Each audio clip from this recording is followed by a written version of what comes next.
Hello friends, I am Dr. Vivek Jain, Faculty of Preventive and Social Medicine, that is Community Medicine. In this session, I will be covering Prep Ladder Snapshot, a image-based question, IBQ-based discussion of all the possible important topics from my all important subjects. Friends, the images will help you not just consolidate your theory, but it will lead to a longer retention of the topic in your mind, a better recall part during the exam. Now, before we start this session, I'll just like to tell you few things. In the exam, whenever an image appears, don't get in a panic mode. Look at the image, read the question carefully. In most of the cases, image is just a supplement or addition to the clues which are already given in the question. So sometimes reading the question correctly and carefully is enough to answer the question. Image is just there to supplement it, and try to go through the choices in detail also before you decide upon marking the correct answer.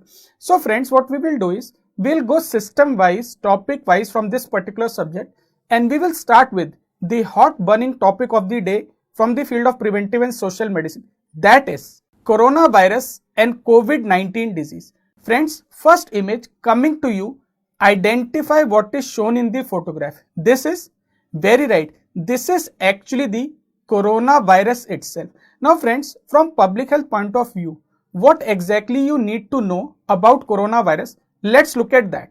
This coronavirus was first identified in China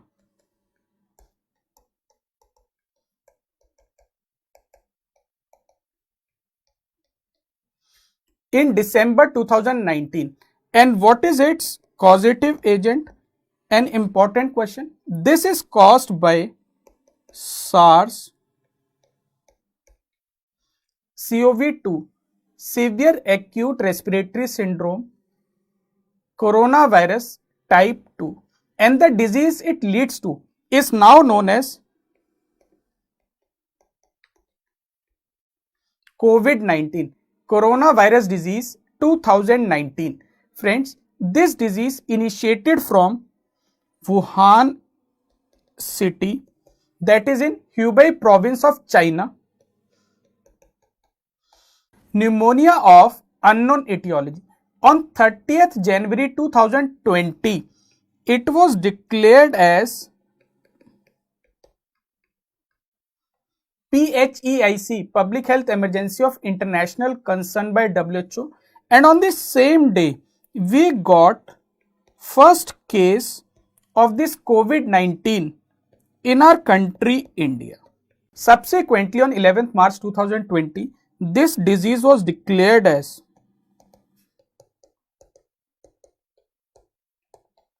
global pandemic by WHO.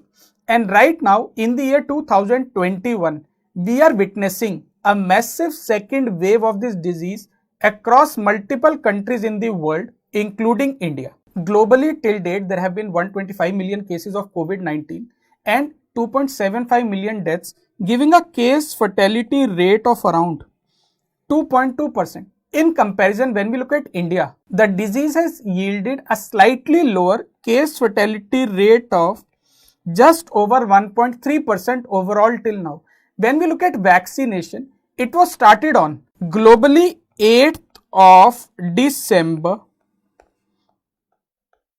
2020 from UK, that is England, whereas in India it started from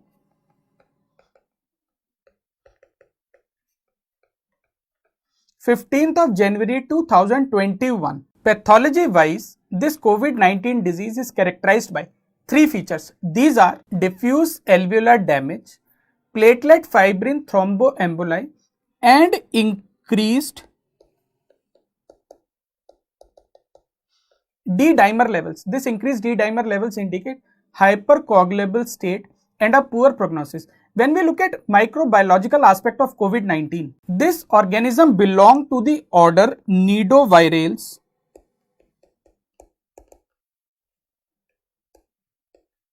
family Coronaviridae, subfamily Orthocoronaviridae. This is a type of single strand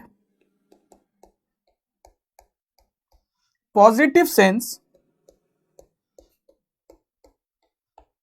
RNA genome, and it is characterized by four major structural proteins. These are spike protein, membrane protein, envelope protein, and nucleocapsid protein, mnemonic SMEN. Diagnosis of COVID-19 is mainly based on RRT-PCR, that is real-time reverse transcription polymerase chain reaction, which is mainly done through a nasopharyngeal swab. CT scan. For diagnosis, we rely on two important features. One is multilobular ground glass opacities and another one is crazy paving pattern.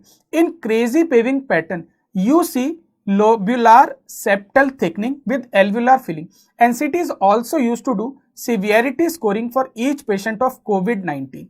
When we look at treatment, multiple drugs have been used till now, but mainly treatment is symptomatic. Glucocorticosteroids have shown role in severity of the disease. Prevention is mainly based on three important pillars. One is usage of N95 or higher mask, washing hands with soap and water for 40 to 60 seconds, or hand sanitizer containing 70% alcohol by volume should be used for 20 to 30 seconds for hand rubbing. And also equal importance is of social distancing. Let's move to the next image.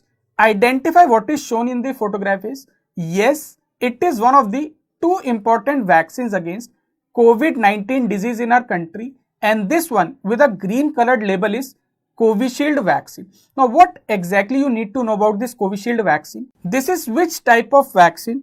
This is a type of recombinant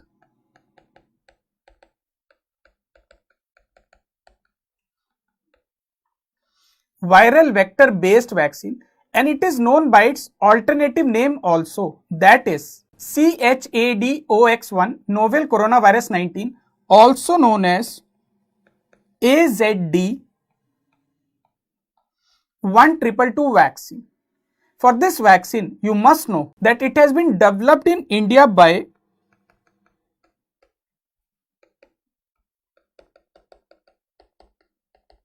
Serum Institute of India Private Limited, and this vaccine is given as 2 doses. Each dose should be 0.5 ml each, given at a gap of minimum 4 weeks. As per recent guidelines, Ministry of Health and Family Welfare has recommended that this gap should be increased to 6 to 8 weeks for Covishield. This vaccine is given intramuscular in deltoid muscle, and its cold chain temperature is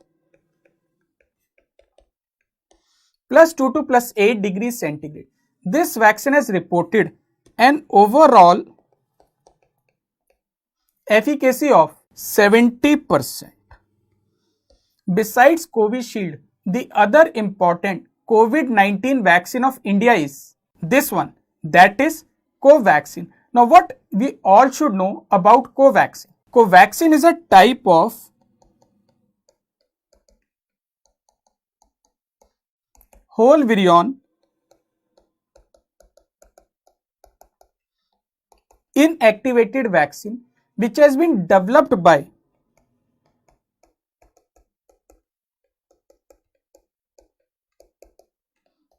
Bharat Biotech Biosafety Level 3 along with NIV Pune and ICMR Delhi. This vaccine is also known by the other name, that is BB152 vaccine. This vaccine is prepared from a strain NIV 2020 770 strain. Just like Covishield, Covaxin also we use 2 doses 0.5 ml each, again intramuscular deltoid muscle. Minimum gap recommended between 2 doses is 4 to 6 weeks. This vaccine also has a cold chain temperature requirement just like Covishield and any other vaccine of India, +2 to +8 degrees centigrade. And it has reported an overall efficacy of around 81% in phase 3 trials. These Covishield and Covaxin, you must remember 4 important parameters. Number 1, interchangeability of these vaccine is not allowed. Number 2, it should not be given with any other vaccine. There should be a minimum gap of 14 days. Currently, this vaccine is recommended only in age 18 years and above. And FI, adverse events following immunization, the observation period after giving vaccine is 30 minutes. Nodal officer for this COVID control in India is district collector, and nodal laboratory is National Institute of Virology, Pune. When we look at related biosafety levels, then this COVID-19 include biosafety level 2 for non-propagative laboratory work for diagnosis, whereas culture and propagative work is covered under biosafety level 3. So both biosafety level 2 and 3 are applicable for COVID-19 disease. Generally, both contact and droplet precautions are applicable on COVID-19 disease. Airborne precautions are only required when we are looking at some invasive procedure like intubation, where aerosol generation is expected. Moving to the next image, when we look at biomedical waste management for COVID-19, what you should know for the guidelines, there are 2 separate guidelines. First, we look at CPCB guidelines, Central Pollution Control Board guidelines. In this, you will see that red bag is used for disposal of goggles, face shield, apron, overall, hazmat suit and nitrile gloves also. Similarly, yellow bag is used for disposal of mask, that is both N95 and triple layer surgical mask. Beside that, shoe cover, head cover or cover cap, linen gown, used tissues and used toiletries also. After CPCB, we look at AIMS guideline. Here red bean is divided into 3 numbers. Red bean O1, that is 01. This is used for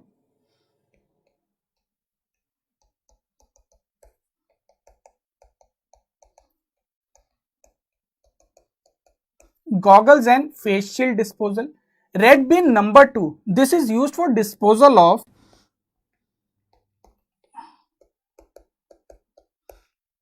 N95 mask and overall, whereas red bean number 3, this is used for disposal of used PPE kits, personal protective equipment kits. So friends, COVID and COVID biomedical waste management along with complete epidemiology and COVID vaccines, you must know as a exam going student. Let us move to the next topic now, that is epidemiology. Epidemiology, which is the study of diseases. And how do we study?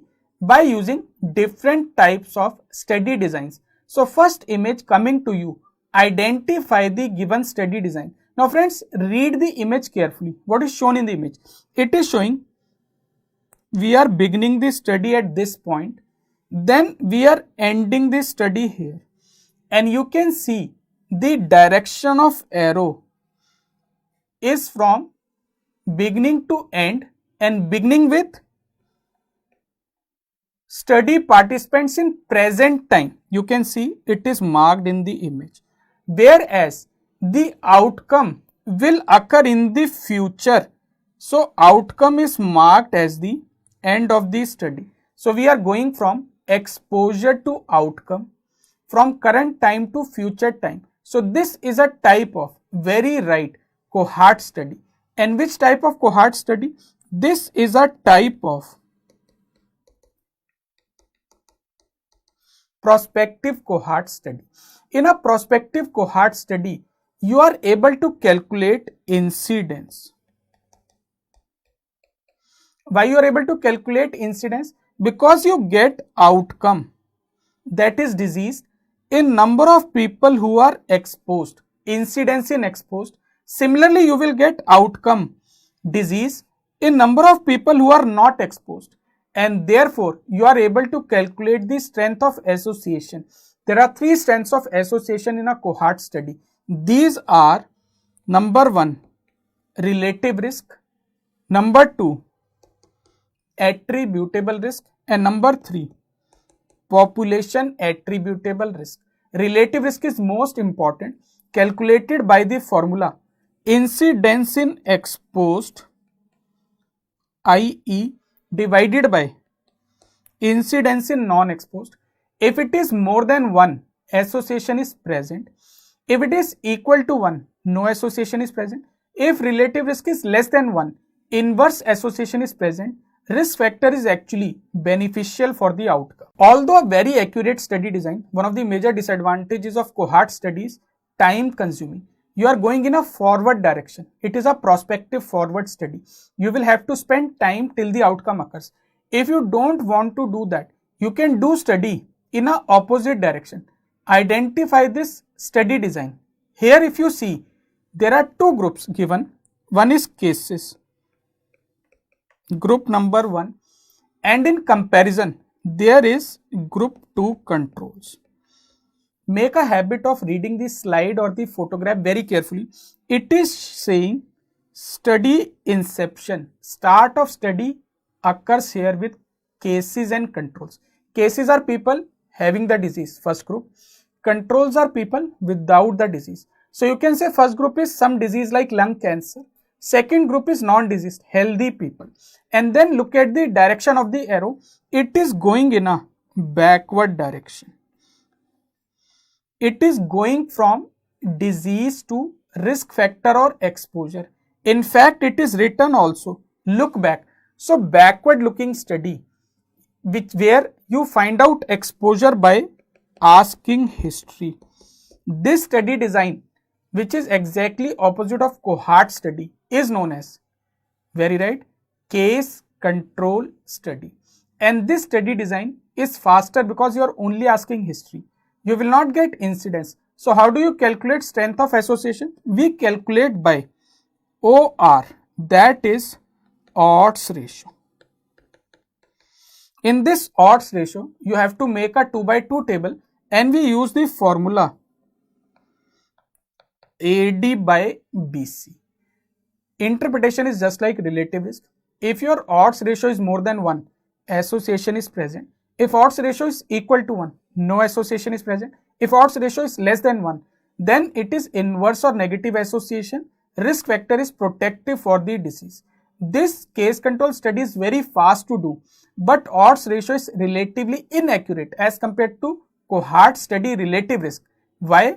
Because there is a possibility of recall bias in this study. Now, a slightly higher level question. Identify the study design shown in the photograph. Let us focus on what exactly is written on the photograph or the image given. Let's try to understand the design. They say initial data on serum, urine or other specimen obtained in the population. Then look at the direction of the arrow. We go forward till we get disease. So one group will be those who develop disease in this population. Other bigger group is those who do not develop the disease. From the diseased group, we select cases. You can see these are the cases. And from the healthy people, non-diseased, we select a comparison group, that is controls. Now look at the direction of the arrow again. First, we are going forward for many years. But once cases and controls are selected from disease, non-disease respectively, then we come in a backward direction. Why? To check the initial data or serum, urine or specimen collected. This type of study design, where first we go forward, when disease occur we come back and check the initial data or specimen collected, is known as nested case control study design. This nested case control study design is done under only two conditions. These are, the disease must be new and rare in the population.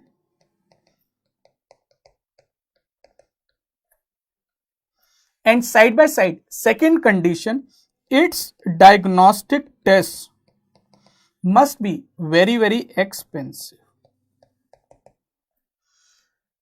The property of cohort study, which is retained by nested case control study. See, when you are doing this study, you still have to go from exposure to outcome first. So a lot of time is required. It may require years before the disease occurs. So you are going in a forward direction. So which property of cohort study is retained by nested case control study? That is known as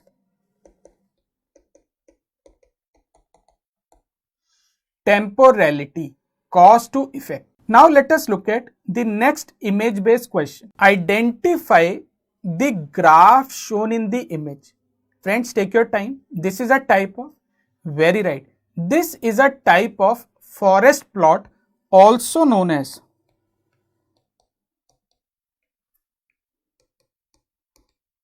blobogram. What does blobogram do? It is a graphical representation of results from multiple studies, and their summarized single result is also depicted on the same diagram. Let us try to understand this particular forest plot or blobogram.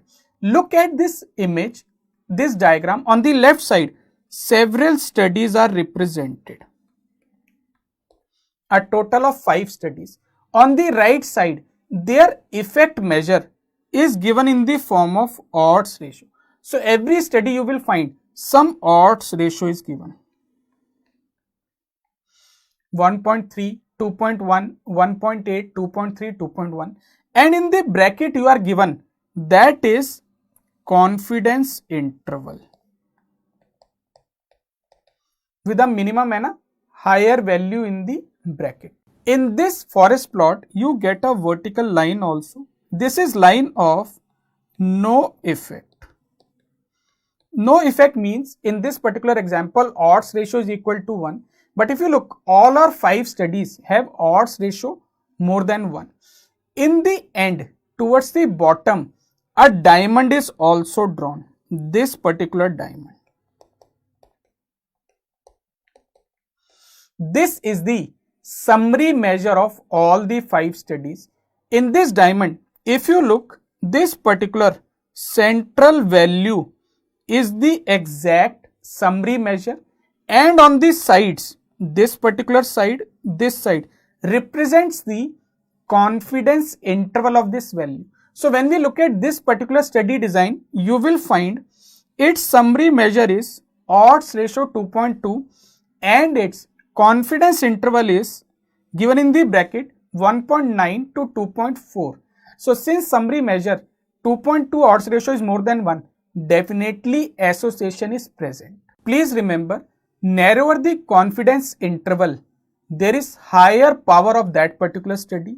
And also remember, if the confidence interval include 1, like in study number 1, 2 and 3, that result is not validated. Along with forest plot, as an exam going student, you should be able to identify this particular diagram also. This is a type of, very right, this is a type of funnel plot. Now where is funnel plot used? What exactly is a funnel plot? Funnel plot is a type of scatter plot.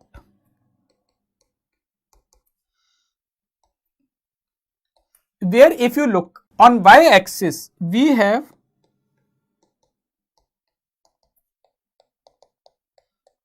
treatment effect, or I can say result of each study, whereas on x-axis we have precision, which is based on standard error in the study. What is the use of forest plot? This is generally used in systematic reviews, especially meta-analysis type. And what is the use? It is used in detection of number 1, publication bias.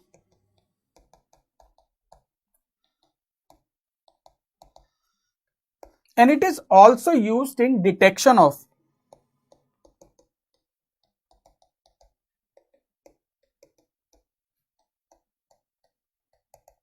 systematic heterogeneity.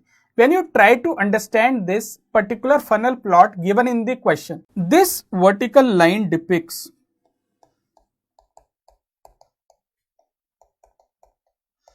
overall effect of the multiple studies.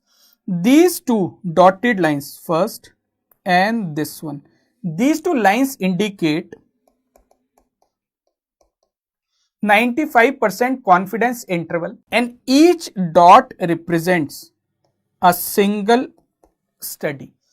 If the forest plot is given to you, how will you interpret? If this forest plot given on the screen is symmetric in nature, then there is no bias, no systematic heterogeneity. But if this forest plot is asymmetric, it indicates presence of bias also, systematic heterogeneity also. We move further. Identify what is shown in this particular diagram.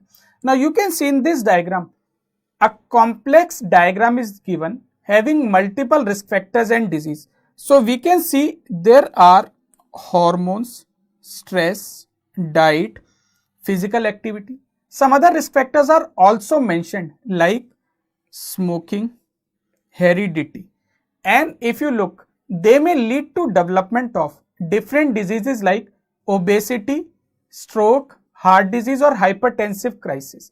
So multiple factors affecting a disease, that model of disease causation is known as multifactorial causation of disease.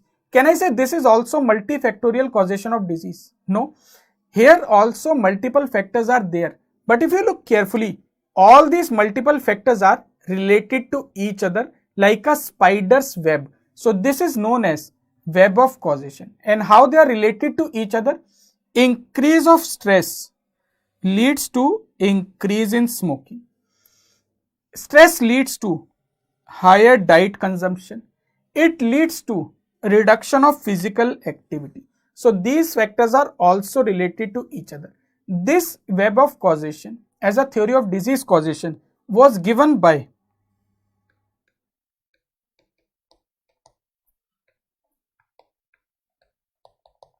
McMahon and Pugh.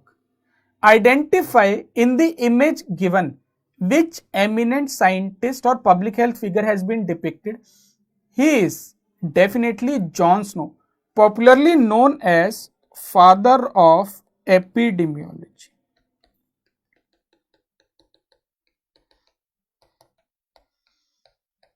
Who is father of modern epidemiology? That is also John Snow. Why is known as father of epidemiology? Which disease he worked on? He worked on the disease cholera. At that time, cholera was spreading in the city of London and its causative agent or route of transmission was not known. Despite not knowing the causative agent of disease, John Snow could work out that this is a disease which is spreading through use of contaminated drinking water. This classical disease and its route of transmission was found by John Snow. He came to be known as father of epidemiology, modern epidemiology, and he also used a particular type of map in that particular study that is known as spot map. And when we look at the kind of study design, epidemiological study design that was used by John Snow for cholera in London, that was a type of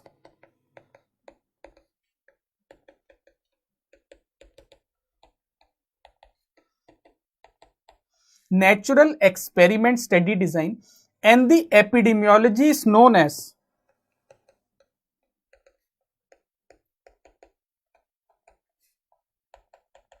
shoe leather epidemiology or gum boots epidemiology. Friends, now we come to the topic of health and disease. Identify what is shown in front of you in the photograph. Read and try to comprehend what exactly is shown in the photograph. You can see it is showing cases on y-axis and time on x-axis. If you see, there is a sudden rise in number of cases. So definitely cases increase suddenly. Also at the same time, when control measures are initiated, then there is a sudden fall in number of cases. And what does this red bar indicate? This red bar indicates that maximum cases occur within one incubation period. So we can say there is a clustering of cases in one incubation period. This is which type of epidemic? Sudden rise, sudden fall, clustering of cases in a single incubation period. This is known as single exposure point source epidemic. It occurs only once and it occurs from a single point source. Two best examples are food poisoning. Contamination of food occurs in a marriage. Several people eat food together and they fall sick together. Similarly, classical example of Bhopal gas tragedy. 3rd December 1984, which was the leakage from the Union Carbide plant in Bhopal. The gas was MIC, methyl isocyanide. 15,000 people died in a single day. 5 lakh people were affected in a single day. Single exposure from a single source. Single exposure point source epidemic. In contrast, if you look at this slide, here you can see, yes, there may be a sudden rise in number of cases. But is the fall in number of cases sudden? No. When you try to control, this is having multiple peaks and then the cases will fall. So rise is sudden, but fall is not sudden. Fall is interrupted by multiple peaks. Why there are multiple peaks? Because there is multiple times exposure. This is known as multiple exposure point source epidemic, also known as continuous exposure or repeated exposure point source epidemic. This does not show clustering of cases in a single incubation period. You can see there are multiple times exposure. So these green bars indicate multiple times exposure, multiple incubation periods. And if you look in this diagram, these multiple peaks are known as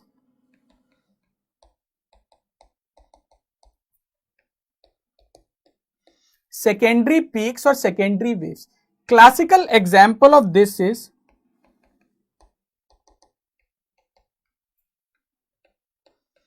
contaminated well, which is a source of water supply in a village. People come and take water to their home. Sudden rise in number of cases in the village. So definitely there is a sudden rise. You start their treatment, people start improving, but people again go back and take water, fresh cases come, again take water, fresh cases, fresh cases. So this will show multiple peaks during multiple incubation periods, multiple exposure point source epidemic, which is characterized by its secondary waves. Identify in this image which type of time distribution of a disease is shown. Let us try to identify. Number of cases increase in 1987. After that, number of cases increase 1993. After that, number of cases increase 1999. After that, there is another peak 2004. After that, there is another peak around 2009. So you can see this particular disease is increasing once every 5 to 6 years. So diseases which have this fixed frequency of increasing every few years is exhibiting which type of time fluctuation of a disease? That is known as cyclical trend of a disease. Good examples of cyclical trend include 3 communicable diseases. These are measles, rubella, influenza. When we look at measles, it shows cyclical trend once every 2 to 3 years. So its number of cases will increase every 2 to 3 years. Rubella shows once every 5 to 6 years or 5 to 7 years. So this diagram could be an example of a disease like rubella. Influenza shows maximum cyclical trends because of its unique property. It shows 2 types of antigenic variations. Antigenic drift, which is due to point mutation, antigenic shift, which is due to genetic rearrangement. After cyclical trend of the disease, we move to next topic, that is screening of disease. First image coming to you now. Identify what is shown in the photograph. This is a screening test used for which particular disease, and this is which particular screening test? Very right. This is a type of pap smear which is used for screening of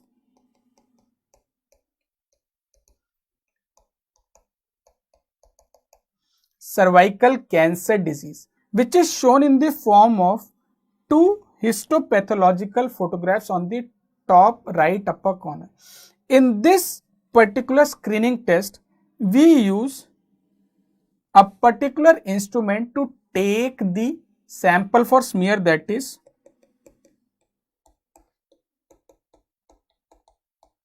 IR spatula.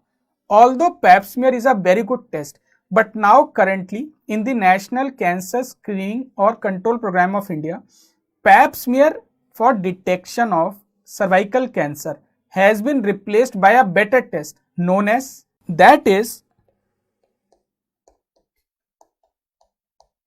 VIA test. What is VIA test? Visual inspection of cervix with 5% acetic acid. Moving on to next image based question. Identify the graph or the test which is depicted in the IBQ given. Read it carefully. On x axis is time in hours, half hour, 1 hour, 1.5 hours, 2 hours, like so on. Blood glucose in milligram per liter. This is definitely a type of, very right, OGTT. What is that? Oral glucose tolerance test. Whereas random blood sugar is used for screening of diabetes mellitus in our country, oral glucose tolerance test is one of the confirmatory tests of diagnosis of diabetes.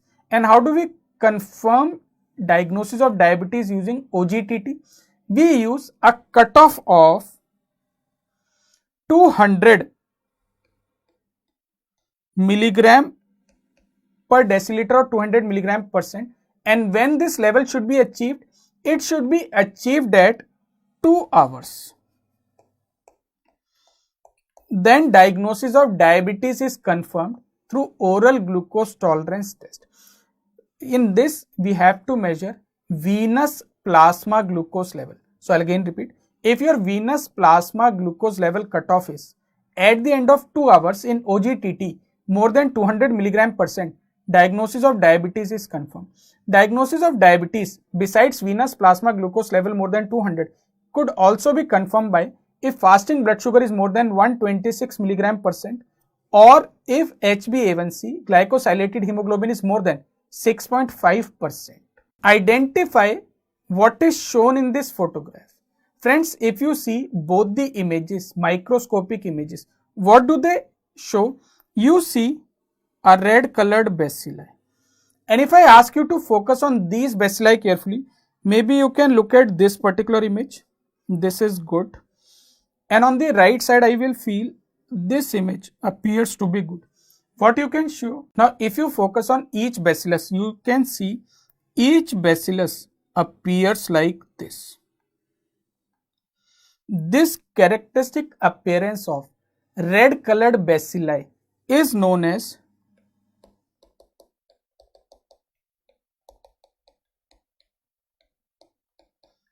beaded appearance. Why there are beads? These are actually pockets of mycolic acid. And which stain we are talking of? We are talking of Zn stain, that is Zeal-Nielsen stain. So this organism is absolutely right, MTB, that is Mycobacterium tuberculosis acid fast bacilli, and this is generally done on sputum smear. So Zn stain on sputum smear, then microscopy. If you are able to identify single rod shaped beaded acid fast bacilli containing pockets of mycolic acid, diagnostic of MTB, tuberculosis disease in the country. This particular diagnostic test has been the mainstay of diagnosis for tuberculosis in our country till now, and recently under National TB Elimination Program, a new test of diagnosis has been added. This is a type of, very right, CBNAT. What is CBNAT? Cartridge based nucleic acid amplification test. It is basically a type of expert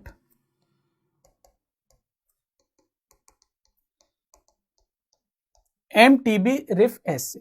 This has two major diagnostic uses. Number one, it is used for diagnosis of tuberculosis now in our country. So along with sputum smear, Zn stain, acid fast bacilli, this is another mainstay test of diagnosis of TB in the country. Second use, it can also be used for diagnosis of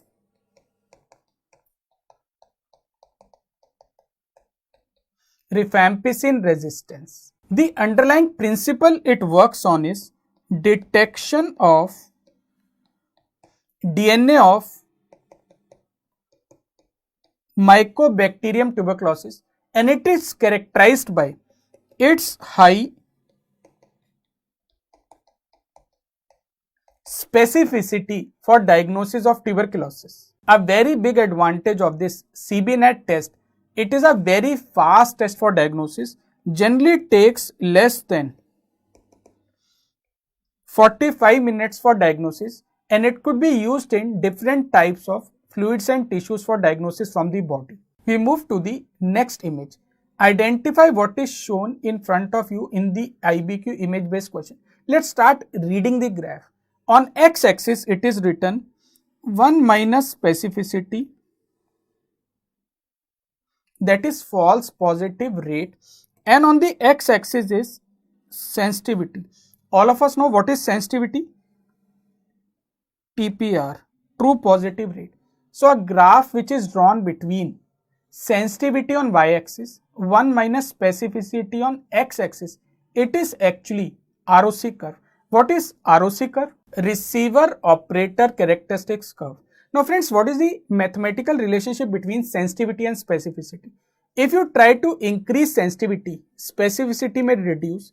If you try to increase too much specificity, sensitivity will reduce. So both are inversely related to each other. So we have to strike a balance between them. That is known as trading off. Trading off between two parameters, that is sensitivity and specificity of a test or a cutoff. So we plot all the positive cutoffs of a given screening test for a disease or all the different tests for the same disease on the same graph, and this graph which is used for trading off between sensitivity specificity is known as ROC curve. With this particular curve, we are able to identify what is the best cutoff to identify a given disease, or if there are multiple tests, which test is best. How do we identify? Plot them on the same graph. When you look at straight line at 45 degree, that is Z, it is of no use. So discard this cutoff for the test. What is the important thing you have to remember for ROC curve? Upper the line or the curve, better the cutoff for the test. So if you see, Y curve is above the Z curve. So this is a fair or a good test or cutoff. And the topmost curve is X. So that will become the best. So that is selected for as a cutoff used for screening of a disease in a population. Now look at this particular image. Let's try to read what exactly is written on this graph. X-axis is as usual time, and what is written on the y-axis is survival probability or percentage or chances. So this is definitely a type of, very right, survival analysis.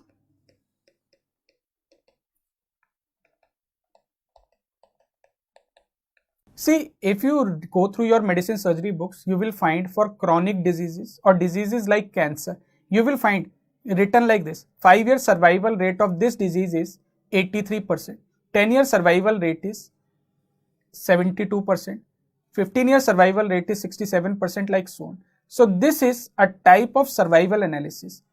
After a particular disease is diagnosed, how much percentage of those people are living or surviving at the end of 5-year, 10-year, 15-year, 20-year. Every 5-yearly interval we try to plot and calculate on the graph.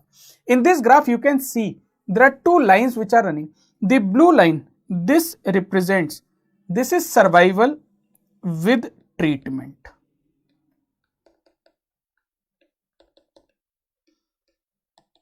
and this green line is survival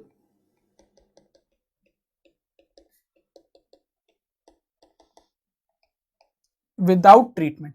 So if there is a gap between these two lines, like you can see here, definitely survival is better with treatment. So you can compare also whether the patient of the same disease who are not taking treatment and those who are taking treatment, are those who are taking treatment really benefiting. So this type is a survival analysis of a chronic disease like cancer. Friends, this particular diagram is known as KM, Kaplan-Meier analysis. It is a type of indirect standardization which is used in this particular graph. After screening of disease, we move to the next unit, that is communicable and non-communicable diseases. First image-based question, identify the disease shown to you. Friends, you can see they are saying year 2020 and the disease is present in only two countries. Which are these two countries? These are Pakistan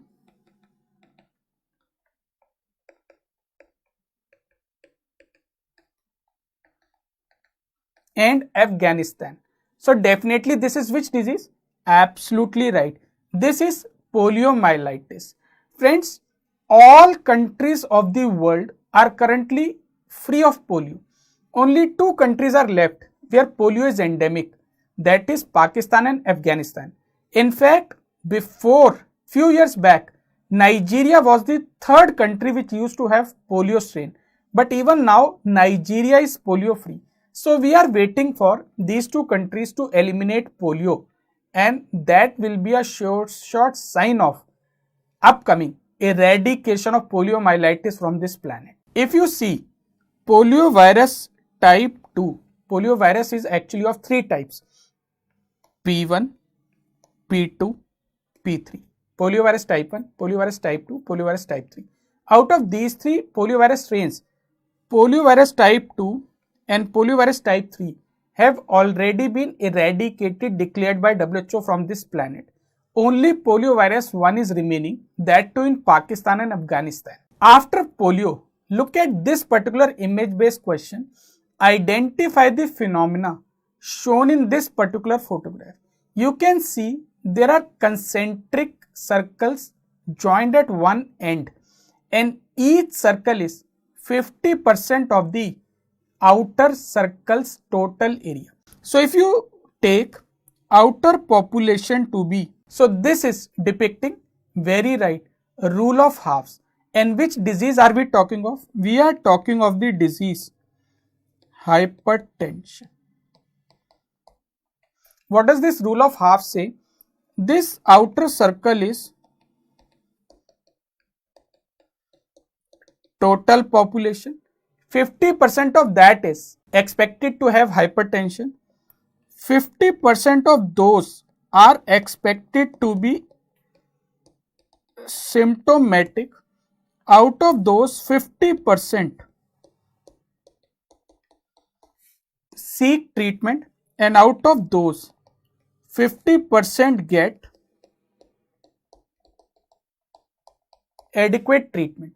A phenomenon uniquely shown by the disease hypertension. Non-communicable disease. When we look at cancer, what does this particular graph show? This graph shows cancer incidence on this planet currently, and what is noticeable? Number one cancer, most common cancer of this planet is now the breast cancer. So breast cancer is most common cancer of females. Also breast cancer is most common cancer of total population of this planet. In fact, not just incidence, 5-year prevalence and mortality also is highest for breast cancer among females on this planet.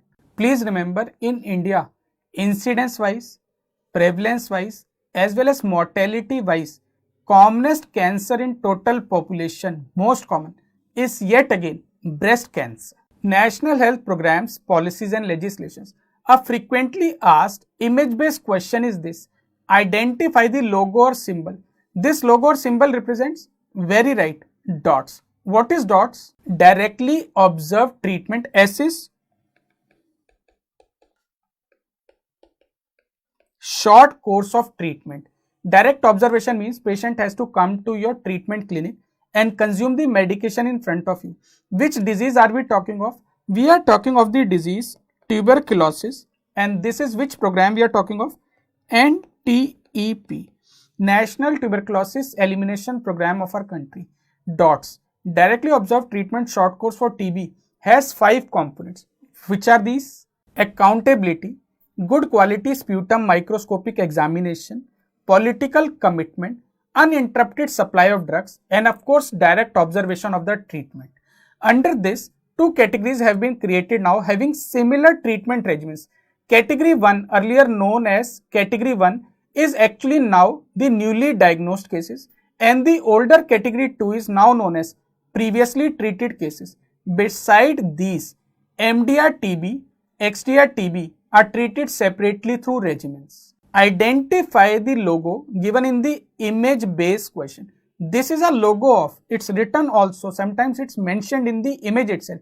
This is NTEP, that is National Tuberculosis Elimination Program of the country, which has been launched on 1st of January 2020 onwards in the country. This is in line with SDG, Sustainable Development Goal number 3, and under that target number 3.3. Under SDG 3, target 3.3 is end epidemic of TB. When we look at NTEP, goal of this program is elimination of tuberculosis from our country by the year 2025, and it has got 2 major targets. First is reduce incidence by 80%, and second major target is reduce mortality or deaths due to tuberculosis by 90%. Kindly go through the details of National Tuberculosis Elimination Program from the main videos. Try to understand all the different diagnostic tests which are used in the program, along with all the new types of tests. How do we diagnose the patient of a tuberculosis in our country by the new diagnostic algorithms, and what are the treatment regimens for different cases? Let us move to the next IBQ or image based question. Identify the logo which represents a particular health program in the country. What is shown in the photograph is hand holding a flower or a lotus. This is a logo or symbol of, absolutely right, NLEP, that is National Leprosy Elimination Program of our country, or incorrectly called as National Leprosy Eradication Program of our country. Friends, this program, we have got patients divided into 2 categories. These are PBL, MBL. PBL is paucibacillary leprosy, MBL is multibacillary leprosy. In paucibacillary leprosy, we use 2 drugs for treatment.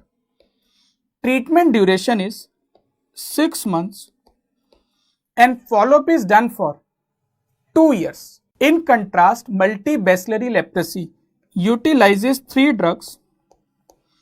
Treatment duration is 12 months and the follow-up duration is 5 years. The 2 drugs in paucibacillary leprosy used for treatment are dapsone and rifampicin. In multibacillary, we have dapsone, rifampicin, and the third drug is clofazimine. Friends, please remember, WHO has now recommended uniform MDT, where all the 3 drugs, dapsone, rifampicin, clofazimine, should be given to each patient, whether it is paucibacillary or multibacillary leprosy. But till date, this recommendation has not been implemented in the Indian program. As and when it is implemented, I will keep you updated. Let us move to the next image. Identify the logo represents a particular health program of our country. You can see there is a vector of a disease. And which vector is this? Mosquito. And there is a protective ring around the body, which shows vector-borne diseases we can prevent ourselves. Which health program we are talking of? This is NVBDCP, that is National Vector-Borne Diseases Control Program 2003-2004. This program covers total 6 diseases. Which are these? First, the most common vector-borne disease of our country, that is malaria. Followed by most common viral or arboviral vector-borne disease of our country, that is dengue. Beside this, NVBDCP program also covers chikungunya fever, Japanese encephalitis,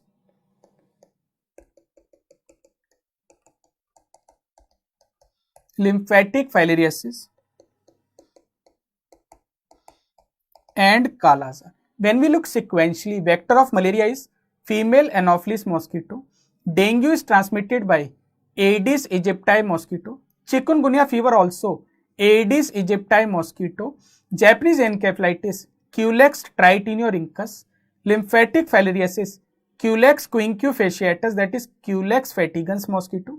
And lastly, Kala Azar is not a mosquito borne, but Kala Azar is transmitted through sandfly phlebotomus. As it is written on the image based questions image itself, this is a logo of AMB, Anemia Mukt Bharat program, earlier known as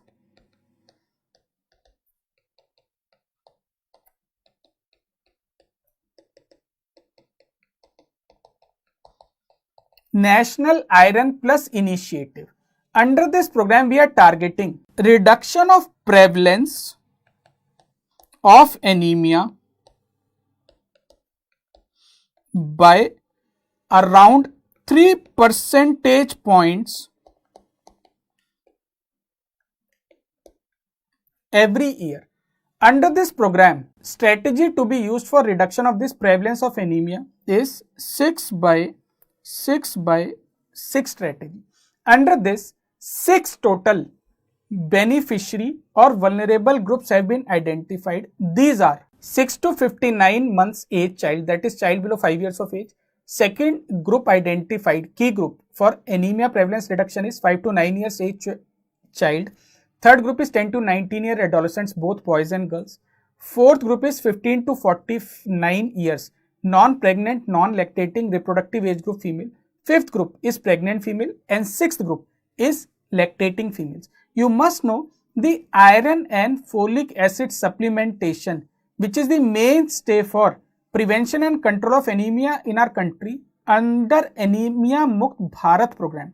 So let us look at that. For children below 5 years, syrup is available in the bottle where iron in milligram is 20 milligram and folic acid is 100 microgram.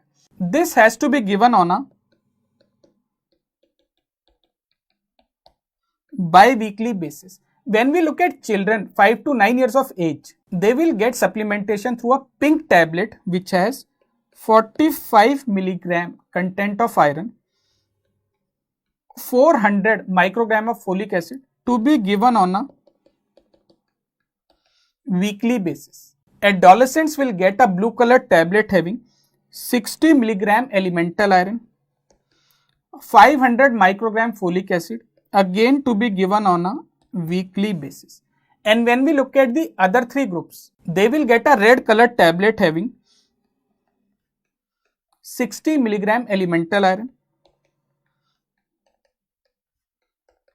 500 microgram folic acid. Only difference, if it is a reproductive age group female, non-pregnant, non-lactating 15 to 49 years, she will get it on a weekly basis. Whereas in pregnancy and lactation, they will get it on a daily basis. This is a primary level of prevention, and this is coupled along with deworming in these vulnerable groups also. Let us move to the next image based question. This is very right, Ayushman Bharat program or Ayushman Bharat scheme of our country. Now, what is this scheme? What are the provisions under the scheme that you should know as an exam going student? Let's look at that. Under this Ayushman Bharat scheme, you must know that focus on service deliveries through HWC, that is Health and Wellness Centers, the upgraded sub-centers in this program, And the other important component is PMJ, Pradhan Mantri Jan Arogya Yojana, covered under NHPS, National Health Protection Scheme. Under this PMJ, each family is entitled to get 5 lakh rupees per year, and this is supposed to be given for secondary and tertiary level hospitalizations. All cost, pre-hospitalization, hospitalization expenses, even post-hospitalization expenses will be borne by Government of India. Under this, 1354 packages have been identified, and it is targeted to benefit more than 10 crore families. All government and private institutions are empaneled with this, with a minimum requirement of 10 beds where patients could be admitted. Looking at logo, this particular logo represents which program? That is NPCBVI. What is NPCBVI? This is National Program for Control of Blindness and Visual Impairment. Under this program, blindness is defined as, now Indian program has cutoff of blindness just like WHO, that is less than 3/60 visual acuity in the better eye. When we look at the commonest cause of blindness, moderate visual impairment, severe visual impairment, for all the three in our country, the commonest cause is cataract. Prevalence wise, prevalence of blindness in our country is 0.36% and visual impairment constitutes 2.55% prevalence in our country. After NPCBVI, identify which program is represented through this logo. This is IDSP, that is Integrated Disease Surveillance Project. It has got 3 types of surveillances, 3 types of forms. 3 types of surveillances are regular surveillance. This surveillance is done for common diseases like measles, tuberculosis, upper respiratory tract infection, diarrheal diseases, waterborne diseases like typhoid, cholera, vector-borne diseases like malaria, dengue, road traffic accident, plague, meningococcal meningitis and similar. Second type of surveillance is sentinel surveillance. This is done for HIV, hepatitis B virus, hepatitis C virus, air quality and water quality. And third type of surveillance is periodic surveys. This is done for non-communicable disease risk factors and anthropometry. 3 types of forms are S form, P form and L form. S form, that is syndromic diagnosis. This is done by health workers in the field. P form, presumptive diagnosis. This is done by medical officer of PHC. And finally, L form, this is lab confirmed diagnosis. This is done by laboratory staff. This is a symbol or logo of a very popular, quite an old health related scheme in our country, that is ICDS. What is ICDS? This is Integrated Child Development. What is S? Can I say it is scheme? No. Can I say it is strategy? No. This is services. Integrated Child Development Services. This particular scheme is currently covered under Ministry of Women and Child Development.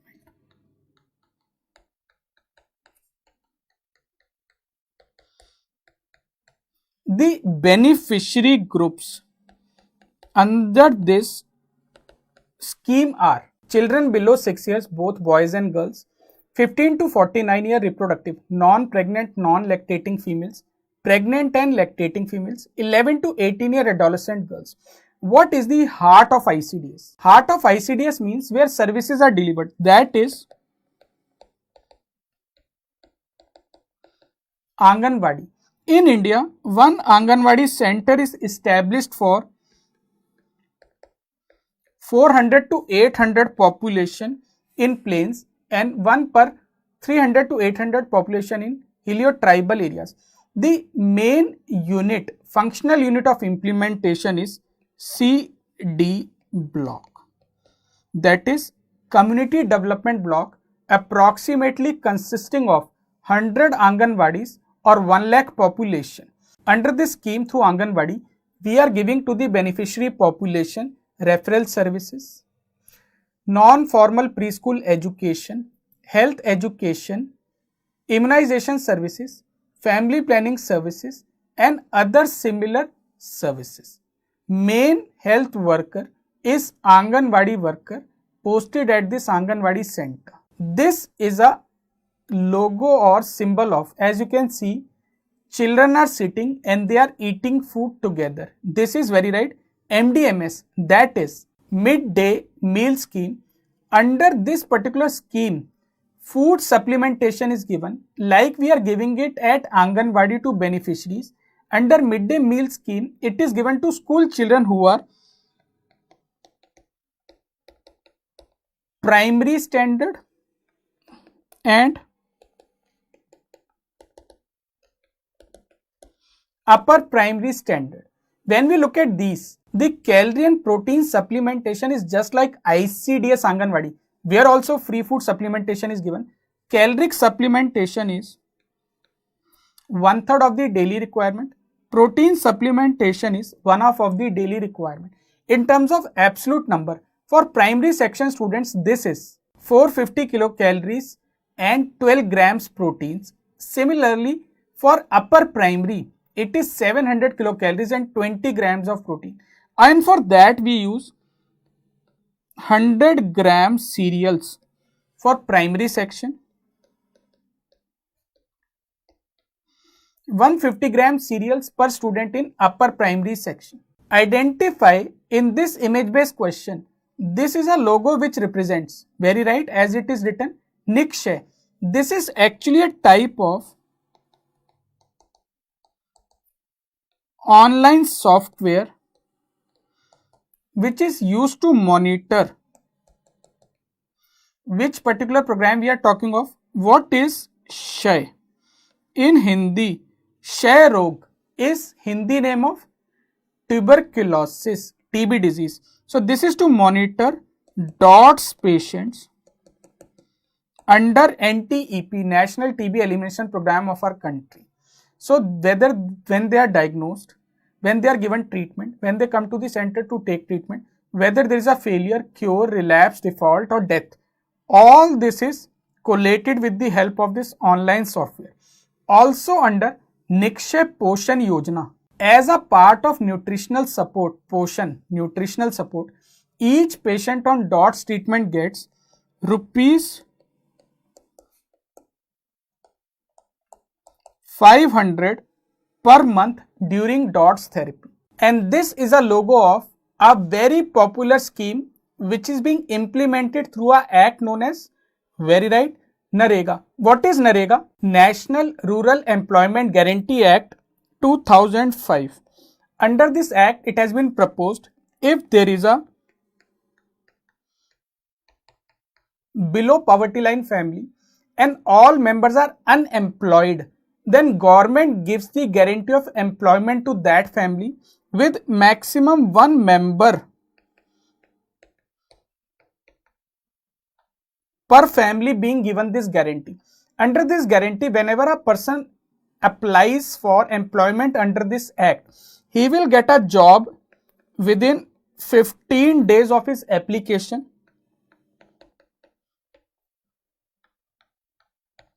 within 5 kilometers radius of his home. And if you see in this photograph also, a number 100 is written. What does it indicate? It indicates minimum 100 days per year. Many states have already made it 265 or even 365 days a year. And this is at standard benefit rate in that particular state. And what is the type of employment to be given? If you look at this photograph, it is showing that type of work also. This is unskilled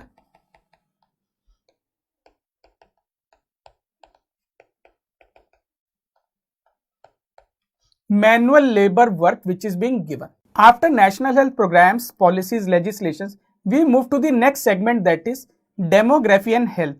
From this particular chapter, very few image based questions are likely to be asked, but let's look at them. First, this is, read the graph carefully, what is it showing? Very right, this is sex ratio and child sex ratio. Friends, when we look at sex ratio, what is the formula for sex ratio calculation? It is number of females across all age groups in a country divided by total number of males across all age groups in that country at that time into 1000. When we look at sex ratio of India in last census, that is 2011, it was found to be 943. It was found to be highest in the state of Kerala and lowest in the Union Territory of Daman and Diu. When we look at CSR, that is child sex ratio, it has got same formula but in the age group 0 to 6 years. So number of female children 0 to 6 years age in the country divided by total number of male children 0 to 6 years age in that country at that time, multiplier is again 1000. Its value calculated was 919 female children 0 to 6 years per 1000 male children 0 to 6 years in the country in census 2011. Another important image based question from this particular chapter. Look at what is shown in the IBQ and identify what exactly is shown in this photograph. If you can see, 5 stages are shown which are based on birth rate and death rate. So definitely this is demographic cycle and demographic gap which is being shown in this particular photograph. 5 stages are there. First stage is high stationary, high birth rate, high death rate. Then in second stage, birth rate remains high but death rate start declining. This is early expanding. Why death rate start declining? Better medical facilities, more hospitals, more doctors. In third stage, birth rate also start declining. This is late expanding. Why birth rate has now started declining? Because of introduction of family planning program in the country. And in fourth stage, if both continue to decline, both will become stationary at low level. This is known as low stationary stage. And last stage is declining stage, where birth rate even declines below the death rate and total population decline. Out of this, we should know stage 3 definitely. Why? Because India is in stage 3, that is late expanding stage. And this vertical arrow is demographic gap. What is demographic gap? It is crude birth rate minus crude death rate for a given population at a given time. This is maximum in late stage 2. It starts contracting in early stage 3 and it is negative in stage 5. Family planning and contraception, an important topic from which a lot of IBQs are expected. Let us look at first image based question. Identify what is shown in the photograph is, very right, condoms. These are male condoms or female condoms? It is both. So left sided is male condom and on the right side of the image is female condom. What is the difference? How do you differentiate? Male condoms are made up of latex. So they are translucent. In comparison, female condoms appear transparent. Why? They are mainly made of polyurethane. Male condoms are shorter in length. Female condoms are longer in length. Male condoms have one ring at the end. Female condoms have 2 rings, one at each end. How do you measure failure rate of a contraceptive? That is measured by Pearl index. When we look at male condoms, its Pearl index is 2 to 14 per 100 women years. Female condoms, technique of insertion is difficult. It requires to be taught by a practitioner and it requires repeated practice to be used correctly. Therefore, its failure rate is slightly higher than male condoms and it is around 5 to 21 per 100 women years. Which of them is a reusable contraceptive? That is female condoms. And which of them gives HIV protection? HIV protection is given by both, but it is much higher by female condoms. After having looked at male and female condoms, which are barrier method of contraception, we look at another contraceptive. These are Mala and Malady, a type of, very right, combined oral contraceptive pills. In combined oral contraceptive pills, what is combined is estrogen as one hormone and progesterone as another hormone. When we look at Mala and Malady under RCH program of India, in both estrogen is also same, progesterone is also same. Estrogen in both is ethinyl estradiol and progesterone is levonorgestrel. A very popular question of your exam: what is the content composition of each pill in Mala and Malady? Content composition includes ethinyl estradiol to be 30 microgram per pill or tablet. Similarly, progesterone LNG content is 150 microgram, or I can say estrogen is 0.03 milligram, progesterone is 0.15 milligram. These pills contain last 7 tablets as iron tablets, which is mainly in the form of ferrous fumarate 60 milligram. That maintains continuity of cycle, allows withdrawal bleeding and supplement female also to prevent anemia. Under the program, Mala N is given free of cost to the population or client population. Mala D is given at a highly subsidized cost of ₹3 per packet cycle. Now we look at a terminal method of contraception. This is, very right, vasectomy, but it is a particular type of vasectomy that is known as NSV. What is NSV? No scalpel vasectomy. What is done in this particular vasectomy is a small incision is made through which vas deferens is pulled out, cut, ends are tied on itself and then it is pushed back. So stitch is not applied. It is a daycare procedure in which a small band-aid is applied. So this is no scalpel vasectomy daycare procedure, method of choice for contraception in a female or a couple having one live child. Vasectomy is more simple, more cheaper, faster and easier to do as compared to tubectomy in the country, and it is considered one of the most or effective or highly efficacious contraceptive measures in the country overall. Most structure which is actually cut in vasectomy is vas deferens, and it is recommended that minimum length of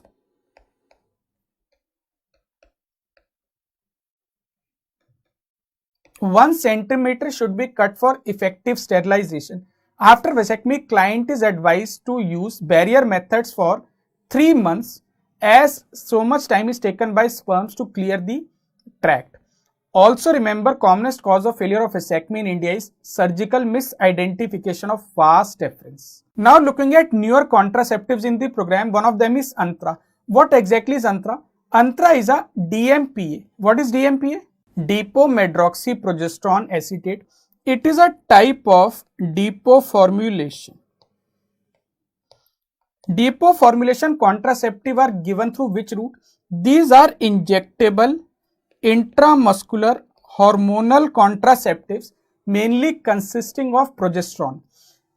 When you look at DMPA, it is given in a dose of 150 milligram intramuscular and one injection is given every 3 months. Most common side effect associated with DMPA is irregularization of menstrual cycles. Besides Antra, another new contraceptive introduced in RCH program has been Chaya. What is this Chaya? Chaya is actually a newer name of older contraceptive Saheli, that was Saint Croman, What is the USP of this contraceptive? It is only non-steroidal or non-hormonal oral contraceptive pill. Saheli was developed by Central Drug Research Institute, Lucknow, and it is a type of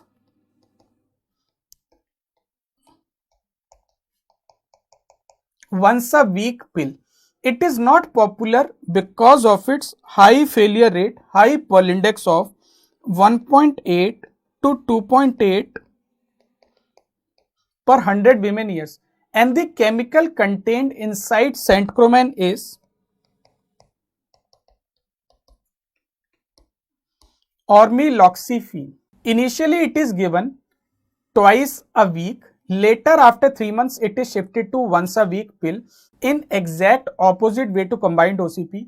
Centroman is contraindicated in polycystic ovarian disease. Preventive obstetrics, pediatrics, geriatrics. Another topic related to RCH program of our country. This is Lakshya program. What is Lakshya program? Lakshya is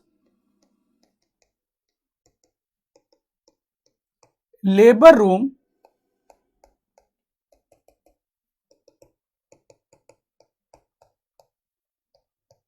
quality improvement initiative.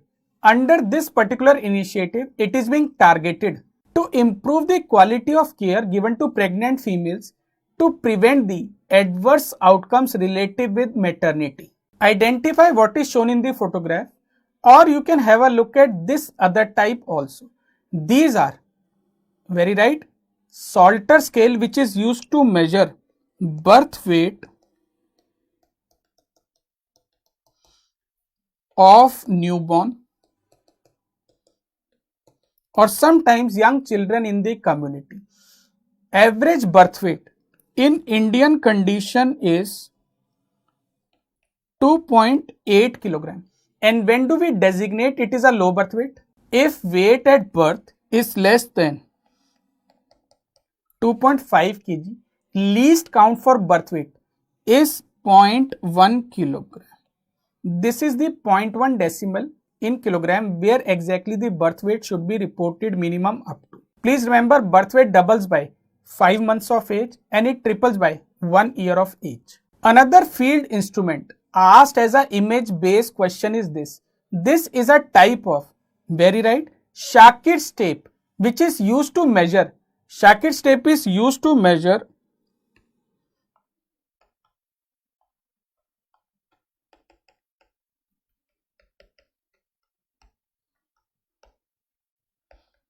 mid-arm circumference, which is an indicator of nutritional status. Please remember, it is used in the age group 6 months to 5 years of age, and in Indian ICDS program we are using 3 color coded Shakir's tape. This include green, yellow and red color. Green color is when it is more than 13.5 centimeters. It indicates normal nutritional status. Child should be managed at home. If child lies between 12.5 to 13.5 centimeters, yellow color, this indicate mild to moderate malnutrition. Child should be managed at primary health center by a MBBS medical officer.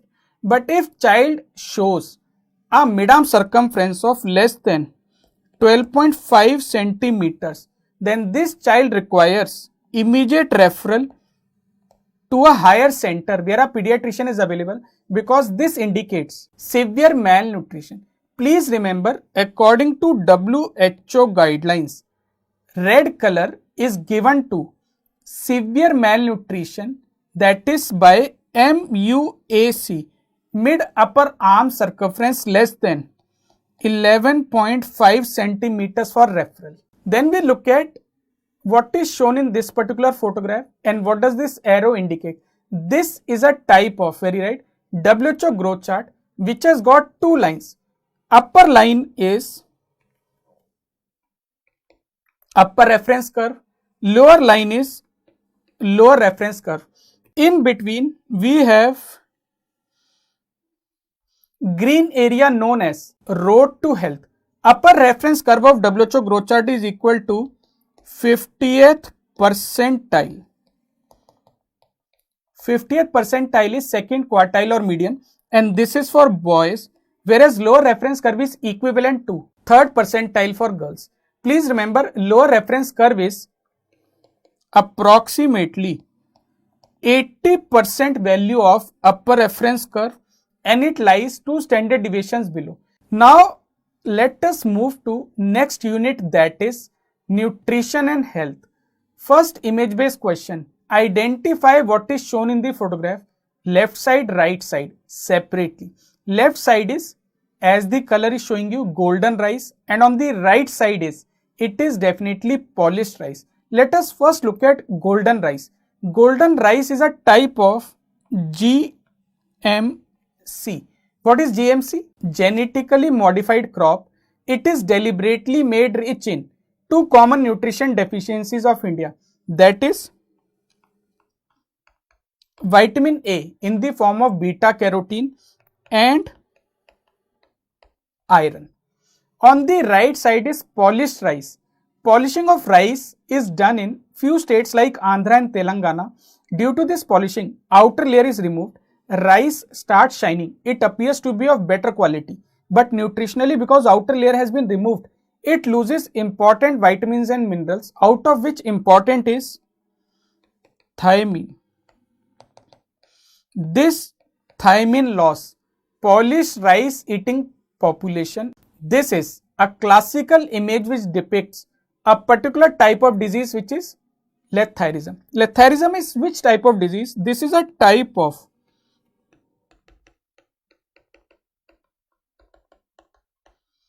food adulteration disease. What is the adulterant? Adulterant is Lathyrus sativus, popularly known as khesri dal. This adulterant is mixed in a dal that we consume regularly, that is arhar dal. So arhar dal is not dangerous, but when it is mixed with a cheaper variety of dal known as khesri dal, this khesri dal leads to production of a toxin. Very popular question of your exam. Which is that toxin? That is BOA, beta oxalyl aminoalanine. It leads to disease letharism. Letharism initially is no stick stage, then 1 stick stage, 2 stick stage, and finally there may be a crawling stage or paralysis also. Please remember, to prevent letharism, vitamin C prophylaxis is useful, banning the crop is useful, steeping method and parboiling method is useful. Educate the public that if they have to consume, it should not be more than 30% of the total dal consumption over a period of maximum 6 months. Then this disease is preventable. It has two types, osteoletharism, neuroletharism.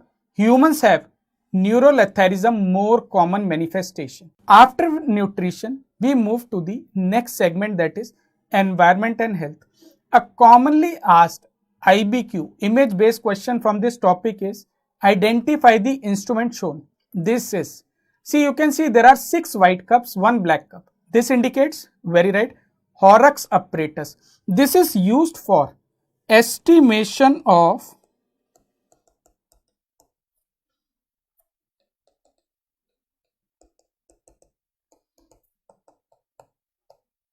chlorine demand of the water. How much chlorine or bleaching powder should be added to ensure disinfection of water. Indicator used is starch iodide, and to calculate this amount we use a formula, that is N into 2 grams of bleaching powder can disinfect 455 liters of water, where N is the number of first cup to show color change. So if third cup is the first cup to show color change, N into 2, 3 into 2, 6 grams of bleaching powder will disinfect 455 liters of this water. Another instrument which is asked in our exam is this. This is a type of, very right, sling psychrometer. What is its use in public health and environment topic? This is used to assess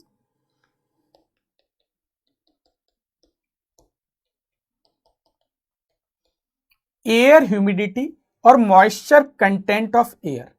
Air humidity is measured by multiple instruments like hygrometer, psychrometer, that could be Sling or Assman psychrometer, and dry and wet bulb thermometer also. Now looking at medical entomology, a lot of IBQs have been asked repeatedly in your exam. So this you have to know. First is identify the vector shown in the photograph of important medical entomological relevance. This is very right, Anopheles mosquito. How do we identify? Anopheles mosquito sit at an angle of 45 degree while biting. So you can see there is an angle of 45 degree. Another identification feature, you can see there are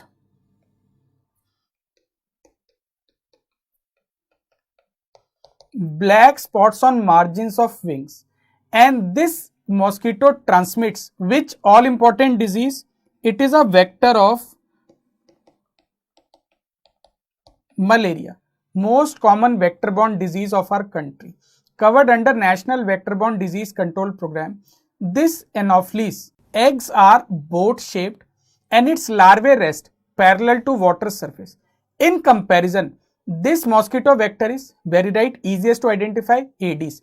Two identification features, while taking a bite, it sits parallel to surface of skin like this, but with a small bend around the neck, that is known as hunchback posture.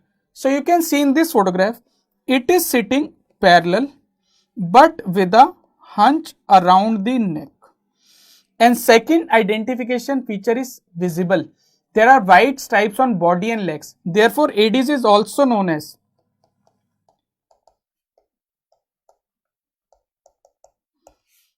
tiger mosquito, and it transmits 4 important diseases on this planet. These diseases are dengue, number 2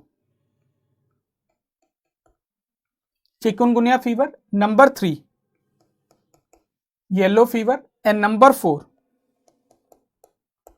Zika virus disease. After environment and health, we move to a small topic, genetics and health. Of that, one important IBQ is this: identify what is shown by these images. This is a popular law of population genetics known as, right, Hardy-Weinberg law. What does this Hardy-Weinberg law states? It states that frequency of genes, it always remain constant from one generation to another, and it is indicated by the mathematical equation a square plus b square plus 2ab. This Hardy-Weinberg law is applicable on which situations? Large population, static population, random mating population. Similarly, a very popular question for this law of population genetics is, this law is not applicable on small population, dynamic population. Dynamic means if there is a lot of change, as in the cases of migration. Non-random mating population, assortative mating, selective mating, even Darwin's theory of natural selection, it is not applicable. It is also not applicable when frequency of genes will change if there is a mutation. Similarly, in cases of gene drift, gene flow also, Hardy-Weinberg law is not applicable. Health management in India, one of the important management technique which is asked by its diagram is this. So identify this management technique, and out of the 3 pathways given, identify the critical path. This management technique is very right, network analysis. This network analysis has got 2 components. One is PERT. What is PERT? Program evaluation and review technique. It is actually sequence of activities in a health program. Like in this diagram, you can see there are 3 activities. First is red color, second is purple color, and third is green color. Second part of this network analysis management technique is CPM. What is CPM? CPM is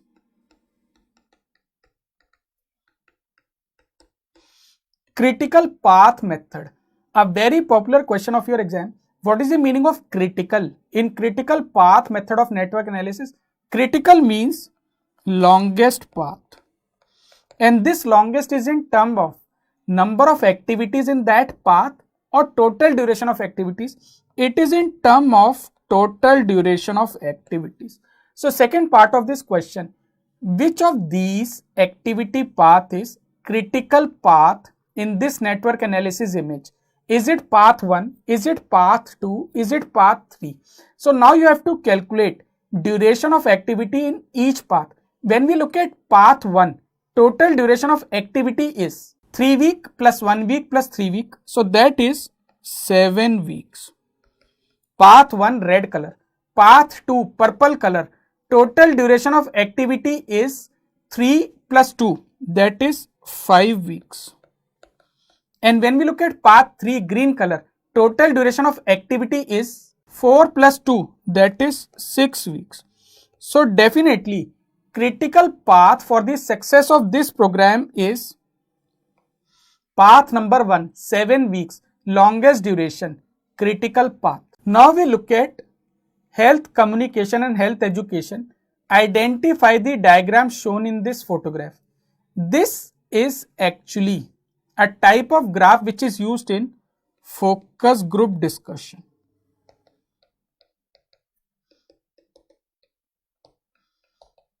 Focus group discussion, also known as popularly FGD or group discussion. What is that? A group of people sit on a round table, discuss among each other any particular health related topic. When a person is speaking to another person, line is drawn between them. So you can see in this particular focus group discussion, there are 11 participants who are interacting with each other. When one is speaking to 5, a line is drawn between them like this. So similarly, very soon it becomes a complex diagram of interaction between the participants. This diagram of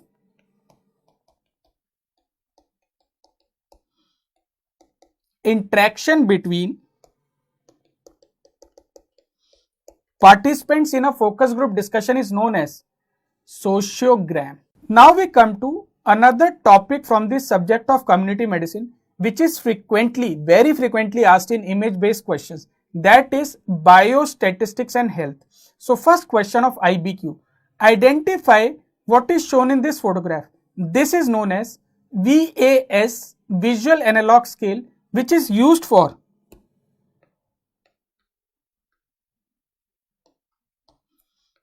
measurement of a qualitative variable, pain.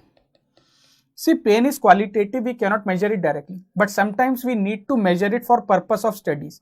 So what we do, two types of scales are there. Look at the upper scale. Patient is given the scale in the hand and we tell him 0 is no pain. This is actually a 10 centimeter long scale, and on the right side 10 centimeter is maximum intolerable, unbearable pain. After this, death will occur. Then we give a small metallic pointer to the patient and ask how much pain you are having from 0 to 10 centimeter. In this scale, each centimeter is divided into millimeter also. So suppose a patient puts his pen or pointer here. This is 63 millimeter. So now what we will say, this patient is having a pain of 63 millimeter out of 100 millimeter or 10 centimeter. Or we can say this patient has quantified pain of 63 on a scale of 0 to 100. If it is a pediatric age group patient, illiterate patient, patients who cannot do counting, patients who are under the effect of some drug or anesthesia, in those patients, we can use a smiley scale also as given towards the lower half of the photograph. So it is absolutely same. Patient is asked how much pain you are having, and then we try to quantify it. Is it 4 by 10?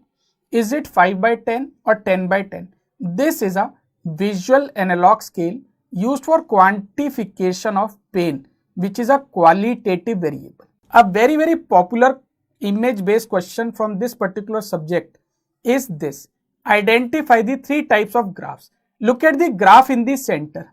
This is which type of graph? This is normal distribution. Why normal distribution?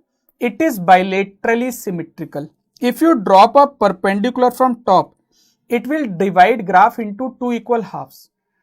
In normal distribution, what is the relationship between mean, median, mode?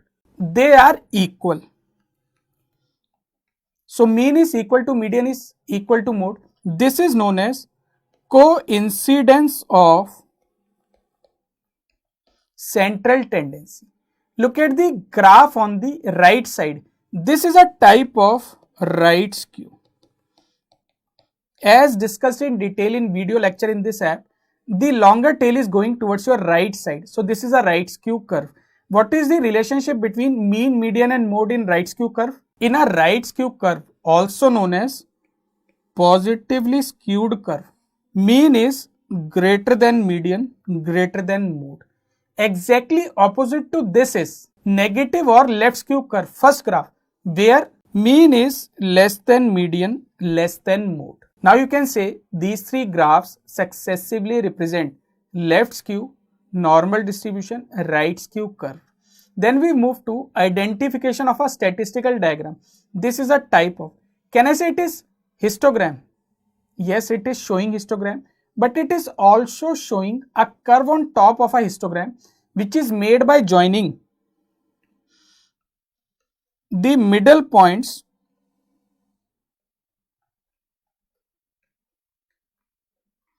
of each bar in the histogram. So this is a curve constructed on top of a histogram. So this is known as frequency curve, a type of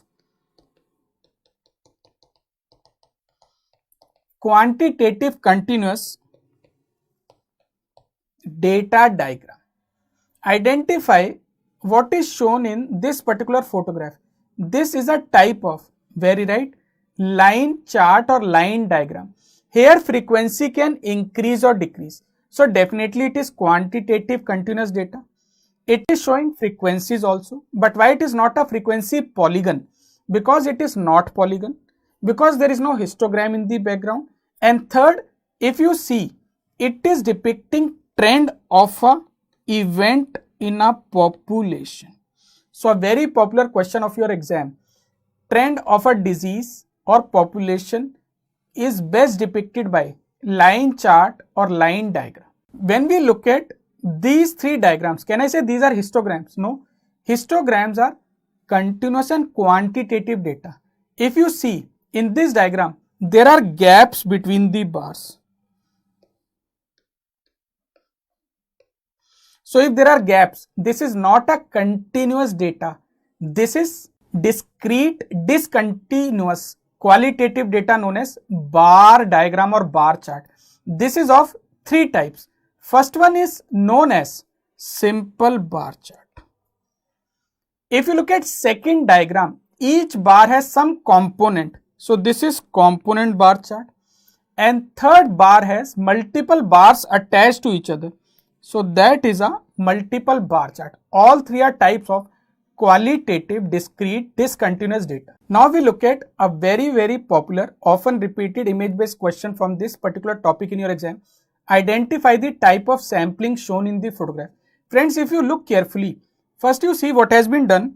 The population has been divided into three groups. Blue color, one group. Red color, second group. And green color, third group. So population has been divided into groups or strata, and then from each strata or group or layer, sample is selected. Few units are selected to constitute the sample.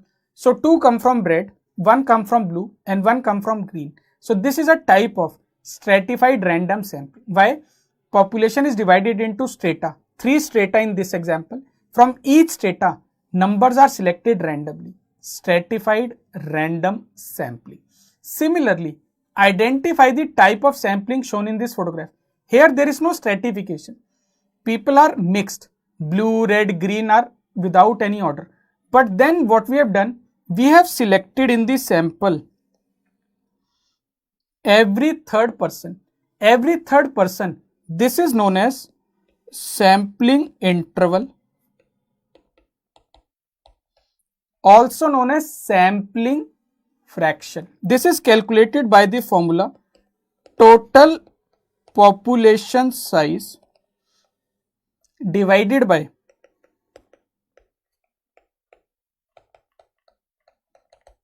total sample size every third person. So roll number 1, roll number 4, roll number 7, roll number 10, every third person is selected, like in this example, 2nd, 5th, 8th, 11th. So this is a type of, we are choosing by a system, that is sampling fraction. So this is systematic random sampling.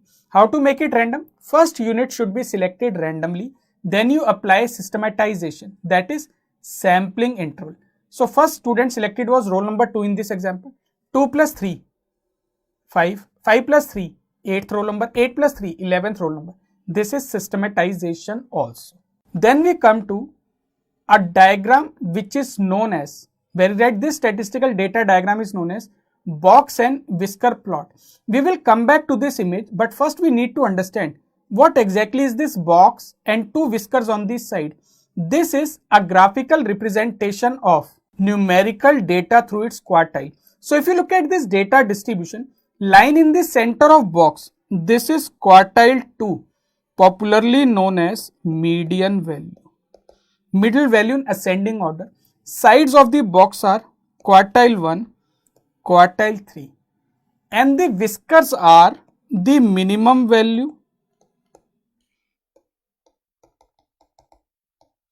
and the maximum value on these sides. Now looking at this box and whisker plot, where the numerical data is divided into quartiles, you can actually identify the type of distribution also. How?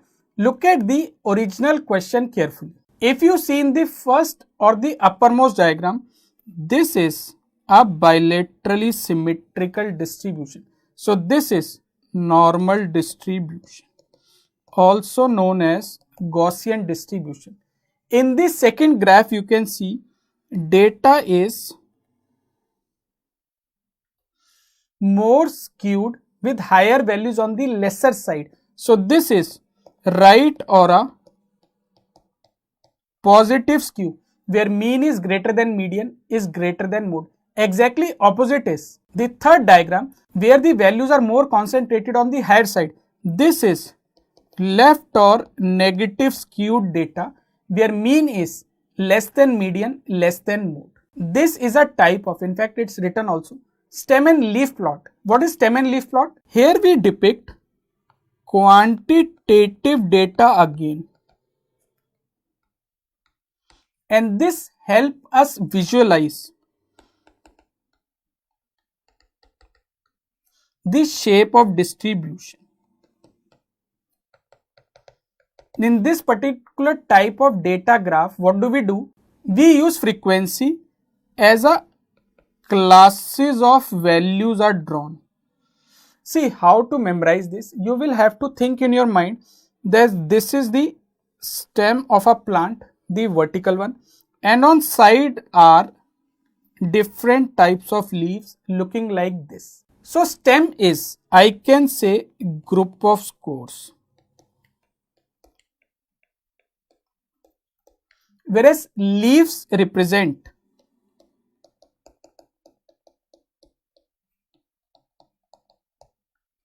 individual scores. Through stem and leaf plot, you can identify the lowest value 44 and the highest value 106. So you can calculate range, which is a measure of dispersion, plus by looking at these numbers 44, 46, 47, 49, 63, 64, 66, 68, 68, 72, 72, 75, 76, 81, 84, 88. We can calculate mean, median, mode. Measures of central tendency also. Looking at international health, identify this is a logo of, very right, WHO, that is World Health Organization. This was established in 1945, but its constitution came into force on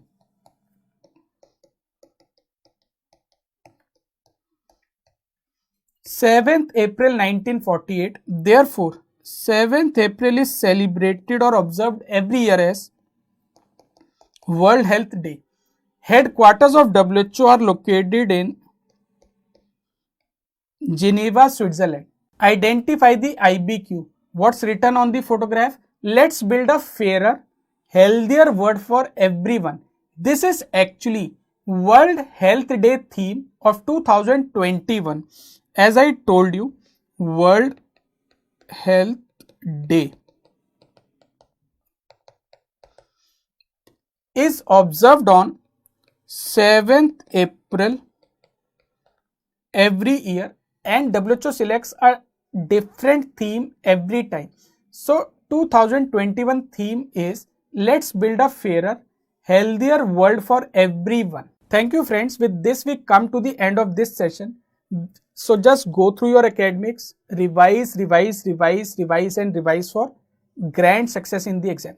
Whenever you get bored, join me on MBBS के किस्से, my personal journey through my MBBS and MD and my personal and professional life depicted through a series of 7 episodes available on my YouTube channel Dr. Vivek Jain. Friends, please remember, stay positive, work hard, make it happen.